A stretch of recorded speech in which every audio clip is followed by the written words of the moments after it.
Next 9 news देख रही हैं आप और मैं हूं आपके साथ प्रज्ञा सिंह। बहुत बहुत स्वागत है आप सभी का हमारे खास प्रोग्राम किसका होगा राजस्थान में।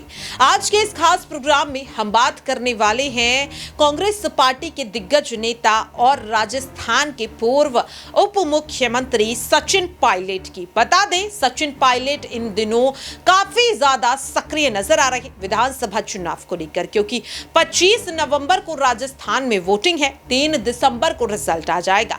ऐसे में सचिन पायलट अपनी जी जान झोंकते हुए विधानसभा चुनाव में नजर आ रहे हैं। वे लगातार प्रचार प्रसार कर रहे हैं। हाल ही में सचिन पायलट टोंक पहुंचे थे और वहां पर देखने के लिए मिला कि सचिन पायलट कई अहम दावे जीत को लेकर करते हुए नजर आए। जहां एक और सचिन पायलट सक्रिय नजर आ रहे हैं, तो यहां पर देखने के लिए मिल रहा है कि कांग्रेस प्रदेश अध्यक्ष गोविंद सिंह डोटासरा की मुश्किलें और ज्यादा बढ़ती हुई नजर आ रही हैं। क्या गोविंद सिंह डोटासरा को अब कांग्रेस पार्टी बैकफुट पर रखने का काम कर रही है? जब से पेपर लीक मामले में गोविंद सिंह डोटासरा के घर पर ईडी की छापेमारी हुई है, गोविंद सिंह डोटासरा के बेटों को ईडी ने समन भेजा है, तब से कांग्रेस पार्टी क्या डोटासरा को दरकिनार करने का काम कर रही है? दरअसल आपको बता दें कि हाल ही में एक पोस्टर राजस्थान में काफी वायरल होता हुआ नजर आया।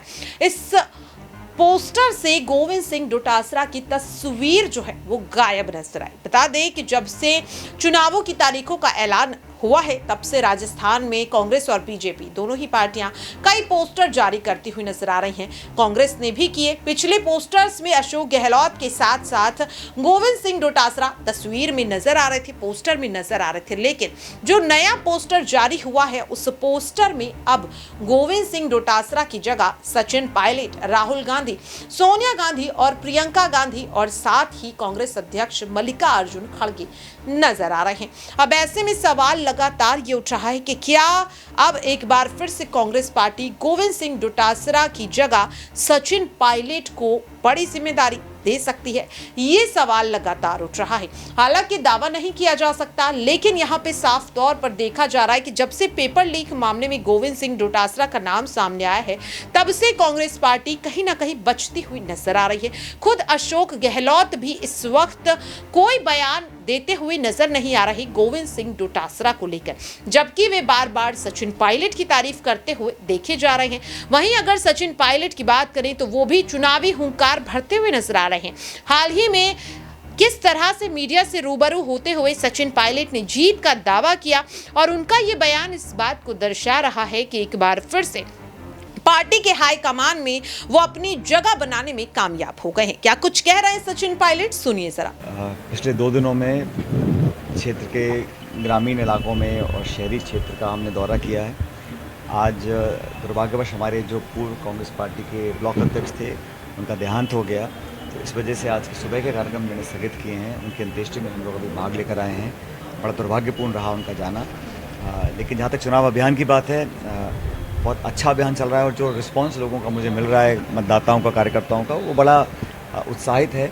और मैं ऐसा मानता हूँ कि लगातार कांग्रेस का ग्राफ बढ़ रहा है और जिस उम्मीद से हम चुनाव लड़ रहे थे, उससे ज़्यादा बहुमत लेकर हम लोग निकलेंगे, ऐसा मैं मानता हूँ।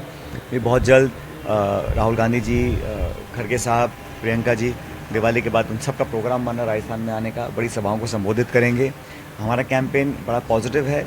हमने जो घोषणाएं करी हैं, जो जन कल्याण की हमने बात रखी है, उसको पब्लिक पसंद कर रही है। और कैंडिडेट्स का, जो कांग्रेस के कैंडिडेट्स हैं, उनके प्रचार में लगातार भीड़ आ रही है। आपने देखा होगा नामांकन के दिन जिस जन सैलाब का अटेंडेंस वहाँ दिखी कांग्रेस के नॉमिनेशंस में, वो इस बात को दिखलाता है कि मैंडेट कांग्रेस पार्टी को मिलने जा रहा है और ये चुनाव लड़ा जा रहा है डेवलपमेंट के नाम पर। बीजेपी ने कई बार कोशिश की है इसको डाइवर्ट करने की, कुछ ऐसे मुद्दे उठाना चाहते हैं जो जज्बाती मुद्दे हैं, जो ध्यान भटकाने वाले मुद्दे हैं, जैसे ईडी है, सीबीआई है, मज़हब की बात करना, वो तरह तरह की बातें करते हैं। लेकिन पब्लिक बड़ी फोकस्ड है, वो डिलीवरी चाहती है, गवर्नेंस चाहती है, एक स्ट्रॉन्ग स्टेबल गवर्नमेंट चाहती है। और हमारा परफॉर्मेंस बाकी राज्यों में बहुत अच्छा हो रहा है। छत्तीसगढ़, मध्य प्रदेश में तो अच्छी तरह सरकार बनाएंगे। जैसे राहुल जी ने कहा, राजस्थान में भी ये अब परंपरा टूटेगी, रिवाज टूटेगा और कांग्रेस पार्टी का शासन दोबारा बनेगा।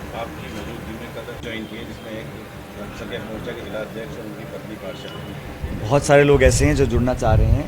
पार्षद, पूर्व पार्षद, पदाधिकारी, अलग अलग लोग, क्योंकि लोग समझ रहे हैं कि आने वाला भविष्य कांग्रेस पार्टी का राजस्थान के अंदर, और जो मान सम्मान हम लोग संगठन में देते हैं शायद दूसरा दल नहीं दे पा रहा है। इसलिए मैंने बड़े खुले मन से कल रात को इन सबका स्वागत किया। और भी ऐसे लोग हैं जो जुड़ना चाहते हैं, आने वाले समय में उनका भी हम आगमन करवाएंगे कांग्रेस पार्टी के परिवार में।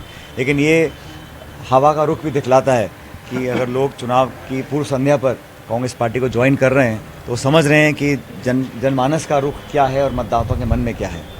आपने राजनीतिक जीवन में जो पहली बार जो है अब घर घर जा रहे हैं, आप 1 दर्जन से अधिक लोगों के घर गए, कोई खास रणनीति है इसको लेकर? देखिए, चुनाव में जो 2-3 दिन का हम टोंक में लगाया है, मैं समझता हूँ कि चुनाव होता है और कभी भी किसी भी उम्मीदवार को अति आश्वस्त नहीं होना चाहिए, और पब्लिक एक्सपेक्ट भी करती है। त्यौहार का समय भी है, लोगों से मुलाकात हम तो हमेशा ही करते हैं, लोगों से मिलना। और कल मैंने लगभग 40 गाँव का दौरा किया है। पहले हम 20-25 करते थे, लेकिन मुझे लगा जितना ज़्यादा करेंगे उतना अच्छा होगा। और चुनाव तो चुनाव होता है, उसमें जनसंपर्क जितना ज़्यादा करो उतना बेहतर रहता है, ना सिर्फ हमारे लिए लेकिन पार्टी के लिए भी। अगर पार्टी का लीडर, पार्टी का कैंडिडेट अगर मेहनत करता है तो वर्कर्स के लिए एक मिसाल बनती है, फिर वर्कर्स भी दुगनी चौगनी मेहनत से काम करते हैं। और बिना मेहनत के मुझे लगता है जीवन में कोई कार्य सफल नहीं हो सकता। तो मेहनत में कभी कमी हम लोग रखते नहीं हैं। बाकी जनता जनार्दन है, निर्णय वो करेगी, लेकिन आउटरीच में, कैंपेन में, मेहनत में, लोगों तक पहुंचने में, संपर्क करने में, उनको साधने में, लोगों को साथ जोड़ने में, इसमें हम लोग को कसर नहीं छोड़ रहे। तीनों नेताओं के, राहुल जी का, प्रियंका गांधी जी का और खड़गे साहब का, राज्य के अलग अलग जिलों में। हालांकि प्रियंका गांधी जी टोंक में एक सभा कर चुकी हैं आचार संहिता लगने से पहले, लेकिन अभी उनके प्रोग्राम फाइनलाइज हो रहे हैं। दिवाली के बाद सबके प्रोग्राम बनेंगे। सर, विदुड़ी जी ये कह रहे हैं बराबर ही आप घर 5 साल में तो गायब थे और अब घर घर जा रहे हैं, तो ये पायलट साहब की नाकामी है। अब ऐसा है, जो भी हमारे विरोधी हैं वो भी कुछ दिनों के यहाँ मेहमान बन कर आए हैं, लेकिन जो भी जवाब देना है मैं तो जनता ही जवाब देगी। आधा जवाब मिलेगा 25 तारीख को और पूरा जवाब मिलेगा 3 तारीख को जब परिणाम आएंगे। तो देखिए, भाजपा का फोकस होना चाहिए, अगर वो सरकार बनाते हैं तो प्रदेश में क्या करेंगे, रेल कब लेकर आएंगे, केंद्र सरकार से कब हाथ पैर जोड़कर हमारी अधूरी योजना का पूरा करवाएंगे, शिक्षा का, चिकित्सा का, रोजगार का, उद्योग का, निवेश का, उन्हें इन बातों में अपनी बात रखनी चाहिए। उनका रोड मैप क्या होगा 5 साल के लिए, वो तो कोई उनकी ना तो विजन है ना सोच है। वो तो सिर्फ ले दे के मंदिर, मस्जिद, हिंदू, मुसलमान, किसी नेता की आलोचना कर देना, अपनी बड़ाई कर देना, इन्हीं काम तक सीमित रह गए हैं। लेकिन ये चुनाव निर्णायक है, क्योंकि इसके तुरंत बाद लोकसभा के चुनाव भी होंगे और भाजपा आज बैकफुट पे है। उनका जो कैंपेन है वो टेक ऑफ नहीं कर पा रहा। इतने नेता ने, कल प्रधानमंत्री जी भी आए थे, लेकिन कोई सभाओं में को बहुत ज़्यादा उससे बदलाव आएगा लोगों के सोच में, मुझे ऐसा लगता नहीं है। और इतनी मेहनत उनको इसलिए करनी पड़ रही है क्योंकि यहाँ के जो नेता हैं राजस्थान के, उनकी पार नहीं पड़ रही है कैंपेन में, वो उसको तूल नहीं दे पा रहे हैं।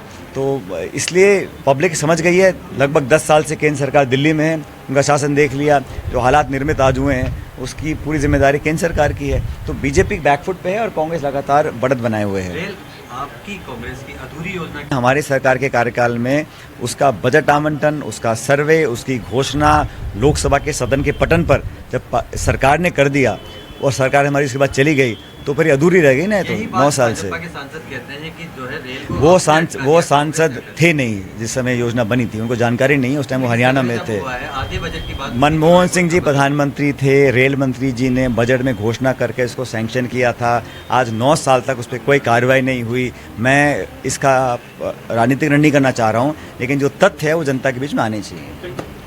Thank you. तो देखा आपने और सुना भी कि किस तरह से सचिन पायलट ताबड़तोड़ जीत का ऐलान करते हुए नजर आ रहे हैं। अब ऐसे में सवाल लगातार ये उठ रहा है कि जहां एक ओर सचिन पायलट को बड़ी बड़ी जिम्मेदारियां मिलती हुई नजर आ रही हैं, तो वहीं गोविंद सिंह डोटासरा अब राजस्थान में कांग्रेस पार्टी से धीरे धीरे गायब होते हुए नजर आ रहे हैं। अगर वाकई में ईडी की कार्रवाई और ज्यादा तेज होती है तो गोविंद सिंह डोटासरा की गिरफ्तारी भी हो सकती है।